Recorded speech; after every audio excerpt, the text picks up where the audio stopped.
ना होगा जहां से वह आत्मा आती है और वहां जाकर उसका पृथ्वी में प्रवेश को खत्म करना होगा। बाइबल इसे अधोलोक के फाटक, गेट्स ऑफ हेल कहती है। यह एक द्वार है और यह द्वार किसी आत्मिक क्षेत्र से जुड़ा हुआ है।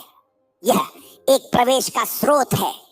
अब जब तक वह द्वार पूरी तरह नष्ट और बंद नहीं किया जाता, जब तक उस फाटक से आए दुष्ट आत्माएं बंधे नहीं जाते, तब तक पूर्ण स्वतंत्रता नहीं मिल सकती। नरक के द्वार से आई आत्मा को बांधना एक बात है, पर स्वयं नरक के द्वार का सामना करना दूसरी बात है। पर उस आयाम में प्रवेश करके वहां की सत्ताओं का सामना करके और विजय की ट्रॉफी लेकर लौटना, तुम विजय को लाते हो, तुम गोलियत के सिर को लाते हो। क्या कोई सुन रहा है मुझे? कोई सुन रहा है? तुम किसके सिर को लाते हो? किसके सिर को? अब समय आ गया है। तुम्हारे समुदाय में जो भी नरक के द्वार हैं, यह केवल दुष्ट आत्माओं के आने का द्वार नहीं है। अब तुम भी प्रवेश कर सकते हो, क्योंकि अगर शैतान कलीसिया में प्रवेश कर सकता है, अगर शैतान स्वयं को ज्योति का दूत बनाकर परमेश्वर के लोगों तक पहुंच सकता है, तो सर मेरे पास है परमेश्वर का हथियार, जिससे मैं प्रधानताओं के आत्मिक क्षेत्र में प्रवेश कर सकता हूं। मेरे पास यीशु का नाम है, मेरे पास यीशु का लहू है, जिससे मैं नरक के द्वारों में प्रवेश कर सकता हूं और शैतान को उसके क्षेत्रीय अधिकारों और आयामों से, उसके सिंहासन से नीचे गिरा सकता हूं। अपने हाथ उठाओ और कहो, यीशु के नाम में मैं सामर्थ्य रिसीव करता हूं, मैं क्षमता रिसीव करता हूं नरक के द्वारों में प्रवेश करने की और अंधकार की शक्तियों को सिंहासन से नीचे गिराने की क्षमता मैं रिसीव करता हूं। सवाल यह है कि वो कौन सी आत्मा है, वो कौन सी आत्मिक क्षेत्र है जो डिप्रेशन को बनाए रखती है? कौन सी आत्मिक क्षेत्र है जो डिप्रेशन पर नियंत्रण रखती है? कौन सी आत्मिक क्षेत्र है जो तलाक पर नियंत्रण रखती है? कौन सा आत्मिक क्षेत्र विभाजन, क्रोध, कैंसर, लंबी चलने वाली बीमारियां, भयानक दुर्घटनाएं और मृत्यु के पीछे कार्य करता है? ये सब आत्माएं हैं जो नरक के द्वारों से छोड़ी गई हैं और वे द्वार अभी भी खुले हैं। सो शैतान इन्हीं खुले द्वारों के जरिए अपनी शक्ति और अपनी ऊर्जा भेजता है, ताकि ये आत्माएं अपने दुष्ट कार्यों को अंजाम देती रहे। आत्माएं आत्मिक क्षेत्रों से जुड़ी होती है, वह अपनी शक्ति और सामर्थ्य उन्हीं क्षेत्रों से प्राप्त करती है जहां से उसे भेजा गया है। इसलिए अगर तुम्हें किसी दुष्ट आत्मा के कामों को नष्ट करना है, तो सबसे आसान तरीका यह है, उसे उसके कनेक्शन से काट दो जो आत्मिक क्षेत्र से जुड़ी है।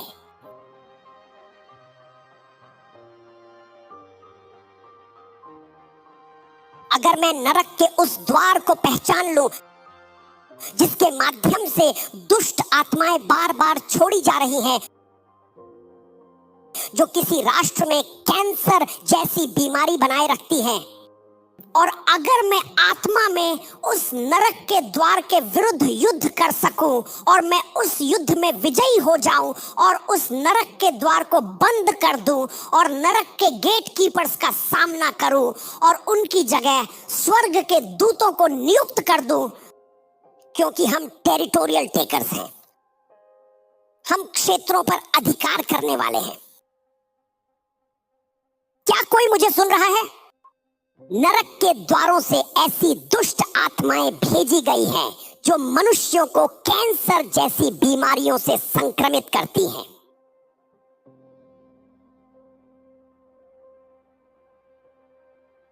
जब तक हम नरक के द्वारों के विरुद्ध युद्ध नहीं करते, वे काम करती रहेंगी। यीशु ने कहा, मैं अपनी कलीसिया बनाऊंगा।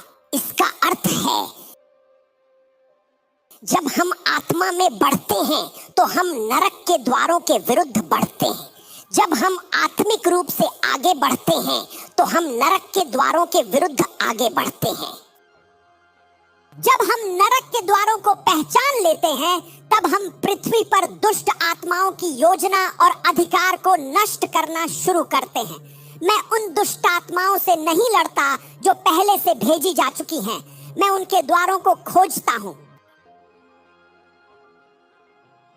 एक अदृश्य आत्मिक क्षेत्र है जहां शैतान ने अपने द्वार स्थापित किए हैं, जहां से वह दुष्ट आत्माओं को भेजता है। ये द्वार भौतिक संसार में नहीं पाए जाते, उन्हें तुम आत्मिक जगत में पाते हो, प्राकृतिक जगत में नहीं। वे इस संसार के राज्यों में पाए जाते हैं। बाइबल इसे इस संसार के राज्य कहती है। ये संसार के राज्य प्राकृतिक जगत में नहीं पाए जाते, बल्कि अदृश्य आत्मिक जगत में पाए जाते हैं। ये संसार के राज्य उन स्थानों में पाए जाते हैं जो कोई उसे अपनी शारीरिक आंखों से नहीं देख सकता। याद करो, शैतान ने यीशु को ऊंचाई पर ले जाकर इस संसार के राज्यों को दिखाया। वास्तव में वो उन्हीं द्वारों को और स्थानों को दिखा रहा था जहां से वह मानवता पर अपने हमले शुरू करता है। शैतान यह ठान सकता है कि किसी पूरे परिवार में कैंसर फैला दिया जाए, उसे बस उस परिवार के हर सदस्य के प्राण को अपने प्रभाव में ले लेना होता है और उनके भीतर कुछ इंजेक्ट करना होता है। तुम कहते हो, मैंने एक सपना देखा। कभी कभी सपने में यौन संबंध भी एक आत्मिक आक्रमण का तरीका हो सकता है। तुम सोचते हो कि तुम किसी इंसान के साथ हो, पर वास्तव में वह एक दुष्ट आत्मा होती है जो तुम्हारे शरीर में दुष्ट पदार्थ डाल रही होती है। जैसे कि एक कैंसर की कोशिकाएं डाल रही होती है। तुम सोचते हो कि तुम किसी इंसान के साथ हो, पर नहीं। दुष्ट आत्माएं यौन संबंध नहीं बना सकती, वह तो तुम्हारे शरीर में कुछ दुष्ट पदार्थ डालने का एक तरीका होता है। तुम्हें यह समझना होगा कि तुम्हारा जो प्राण है वो शरीर के लिए एक द्वार है और तुम्हारी आत्मा तुम्हारे प्राण के लिए एक द्वार है। तुम्हारी आत्मा तुम्हारे प्राण में प्रवेश करने का एक द्वार है।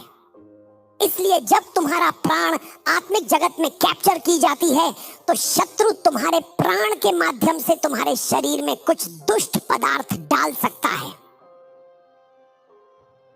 इसी कारण तुम्हें अपने प्राण के क्षेत्र की रक्षा करनी चाहिए। अपने सपनों की क्षेत्रों में मजबूत रहो, अपनी कल्पनाओं के क्षेत्रों में मजबूत रहो, क्योंकि ये आत्माओं के लिए एक द्वार है। इन द्वारों के माध्यम से परिस्थितियां को डाला जा सकता है, मुसीबतें डाली जा सकती हैं और परिवार नष्ट किए जा सकते हैं। ऐसी कलीसियाओं से निकल जाओ जो आत्मिक बातों को नहीं समझती, जो केवल शब्दों का ज्ञान सिखाते हैं। अपने हाथ उठाओ, तुम्हारा उन्नति का समय आ गया है। एक बात है जो हर विश्वासी को समझनी चाहिए, पृथ्वी पर जो कुछ भी चलता है उसके पीछे एक आत्मा है। हर स्थिति के पीछे कोई ना कोई आत्मा होती है जो उसे संचालित करती है। हर पीड़ा के पीछे एक आत्मा होती है जो उसे चलाती है। हर आनंद के पीछे एक आत्मा होती है जो उसे चलाती है। हर समृद्धि के पीछे एक आत्मा होती है जो उसे टिकाए रखती है। हर शारीरिक सफलता के पीछे एक अदृश्य जगत होती है जो उसे शक्ति देती है। बाइबल कहती है, कोई भी तब तक कुछ प्राप्त नहीं कर सकता जब तक उसे स्वर्ग से न दिया जाए। बाइबल कहती है, हमारी सहायता कहां से आती है? हमारी सहायता यहोवा से आती है। हमारी सहायता स्वर्ग से आती है। जागो, तुम्हें तब तक कुछ भी नहीं मिलता जब तक तुम्हें न दिया जाए।